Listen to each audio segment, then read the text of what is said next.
We are joined by Radosław Sikorski, the Minister of Foreign Affairs of Poland. Greetings. Thank you. I really appreciate the opportunity to speak with you. I know how busy you are. Firstly, I would like to ask you, Mr. Sikorski, what do you believe should be the West's response to Navalny's killing? Well, we heard a composed but dramatic appeal by Yulia Navalny to the Foreign Affairs Council in Brussels yesterday to sanction supporters of the regime and those who will take part in organizing the electoral fast that is to take place in Russia in March. This is going to be considered very seriously. And the High Representative of the EU for Foreign Affairs proposed that our future human rights sanction regime should be named after Alexei Navalny. I also hope that American congressmen take this act of barbarism and impudence by Vladimir Putin as an argument to pass the Ukraine assistance bill in the House of Representatives. Mr. Sikorski, when you mention Yulia Navalny's proposals, especially her urging the West to refuse to recognize Putin as president of Russia, how likely are the leaders of Western countries to listen to her? Suppose on March 17th, this procedure that the Russian government calls elections take place, and then the Central Election Commission announces Vladimir Putin's landslide victory. Is there a chance that the West reacts like it did to Lukashenko's win in Belarus in 2020? The West tells Putin, "You are nobody, you're just a regular Russian citizen." Did this outcome become more likely with Alexei Navalny's death in prison? Well, I think President Putin is already isolated internationally.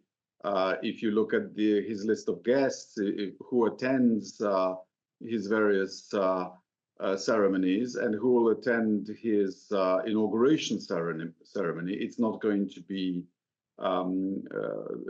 most of the world's democracies. But clearly, he is on the other side of the river as such niceties are concerned. His allies are now the autocrats of Iran, Venezuela, North Korea, Cuba, and others. So yes, we will make our ethical representations, but I'm not sure he will be much concerned.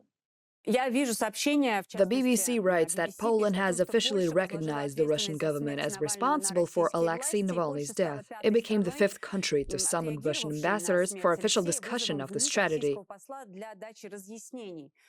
Poland followed Germany, Spain, Sweden, and France. Could you perhaps tell us more about the summoning of the Russian ambassador in Poland? You made your position on the matter clear, being among the first international politicians to respond to this tragedy on February 16th. However, in this case, I'm curious as to what was the conversation with the Russian ambassador in Warsaw about, if you are at liberty to disclose such information. I don't have a report yet from the deputy minister who spoke to the Russian ambassador, but clearly the Russian state had Alexei Navalny in its custody. And therefore, the Russian state, which is autocratically run by Vladimir Putin, was responsible for his welfare. And therefore is responsible for him having died in custody. Mr. Sikorski, regarding the other political prisoners in Russia who are being held in prison for simply using their constitutional right to free expression, such as Vladimir Kara-Murza, Ilya Yashin, Lydia Chanisheva, Alexei Gorinov, and others, I hear that there are discussions taking place regarding the potential ways of freeing them, if it is even possible. Do you think something like that is possible, and how is the current state of communication with Moscow? Can a swap perhaps be arranged? I'm afraid we are in a situation in which President Putin seems to be mocking us. He seems to be using these murders as a way of signaling that he can do this with impunity. And therefore, I'm a little reluctant to mention particular names because I'm not sure this would help. This would maybe provoke him into further drastic action. We are not used in Europe in the 21st century with leaders like that, who announce to the world, yes, I'm doing this And what are you going to do about it? That seems to be his mode of operation. Я бы хотела, если позволите, задать вам более I would широкий like to вопрос. ask you a С broader учетом question. происходящего, с учетом убийства Алексея Навального Taking и с Alexei учетом Navalny's недавнего murder интервью into Владимира account, as Путина well as Vladimir Такеру Putin's Карлсону, recent где он interview to Польшу Tucker упоминает Carlson, where he несколько раз, mentions Poland on multiple какие вы occasions, делаете выводы what kind относительно of угроз, conclusions does the исходящих от official Москвы? Warsaw draw from his Как вы threats? смотрите на собственные перспективы, What does the перспективы future hold Польши? for Poland, and how Есть far такое Vladimir ощущение, что Putin Владимир believes Путин he is может allowed to go? многое себе позволить, мягко выражаясь. The interview from the summaries that I've received was extraordinary. President Putin seems to be drawing the conclusion that he may invade Ukraine because of events in the 13th or the 17th century. Well, I ask him bluntly, would he really like his country to go back to the borders of the 13th or the 17th century? I'm not sure it would be so good for his imperial plans. These are ridiculous arguments. All borders in Europe are artificial, are the results of accidents of history.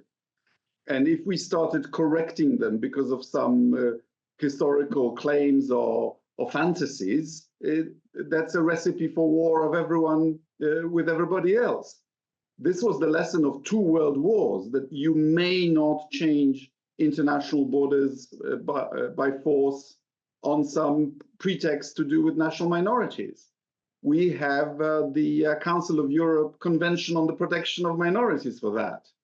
So he's treading the well-worn path of dictators who are carried away with their own ego, and they usually come to a sticky end. Мгм. Как вы восприняли слова What do you Путина think of Putin's claims о том, that, что, I quote, цитата, Hitler Гитлер was был forced to invade вынужден напасть Poland? на Польшу? Тут понятно, что I'm я not сейчас asking не об about Putin's исторической perspective интерпретации on Путина history, скорее, а видите ли вы в этом but whether he намек? is hinting towards Видите his ли вы в current этом plans in these готовность words. Путина Does that mean напасть he на is ready Польшу? to attack Тоже как Poland? Гитлер. Look, this was extraordinary because what Hitler wanted from Poland was for Poland to go with him on a crusade to conquer the Soviet Union. And yes, Putin is right. We refused. And as a result, we got invaded by Nazi Germany. And he's blaming us for not helping Hitler conquer the Soviet Union. This is so mind-bogglingly absurd that one is lost for words. And with someone who claimed these are not my men in Crimea, who claimed that he didn't intend to invade Ukraine, when he says, I don't want to invade Latvia and Poland, we draw the conclusion that he's thinking about it. И если это And if that происходит, does если такой happen, план if such a plan существует, exists, как вы how do планируете you plan on противостоять countering this этому? potential И aggression? And насколько how soon do you это think you might need to краткосрочная react? перспектива, на ваш взгляд? We were conquered by Russia several times before in our history, including being wiped out for 126 years altogether. So I can promise you that we will not take this lying down. We are members of the strongest military alliance in the world, and I think it will be a very big mistake to start a war with NATO. В завершение, я бы хотела In попросить вас conclusion, I would like to описать ask you to российское describe the государство. Russian Что оно government сегодня today. представляет? По-вашему, What does it как represent, бы in your вы opinion? как бы вы What would назвали you call Россию Putin's в Russia? Россию What kind of путинскую при country is Путине? it? Что это за страна? Well, we are amazed that a country that has grown from a small principality around Moscow to being the territorially largest country on earth still needs other people's land. Don't you have enough land to invest in? Shouldn't you be investing in your own people so that you are as prosperous as comparable countries such as Canada and others?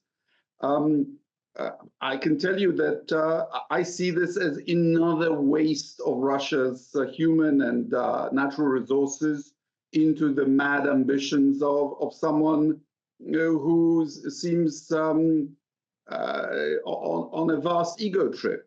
I think this is harmful to the interests of Russia, to the people of Russia, but it's been done before.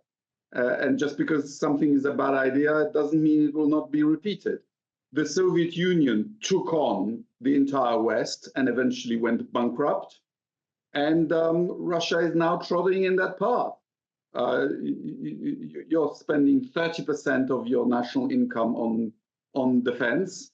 And if this goes on for a few more years, Russia will again be in great economic difficulty. And for what? Against a country with which you have a treaty of friendship, a border treaty, and which was supposed to be your brotherly nation. It's completely mad. Все-таки в завершении еще один Sorry, one more question. You mentioned Yulia Navalny, and she insists on differentiating between the Russian government and the Russian people. Do you agree with this differentiation? I completely agree, but the problem in Russia is that the percentage, the proportion of people who don't buy these imperial myths is not sufficient. Most countries have their nationalist part of the electorate or have politics of nostalgia. Unfortunately, in Russia, the propaganda seems to work more successfully than elsewhere. Thankfully, millions of Russian people watch TV Rain, our interview with you included. Thank you very much. And I would like to congratulate on once again assuming the post of Minister of Foreign Affairs of Poland. This has been Radosław Sikorski. We hope to see you again soon on TV Rain.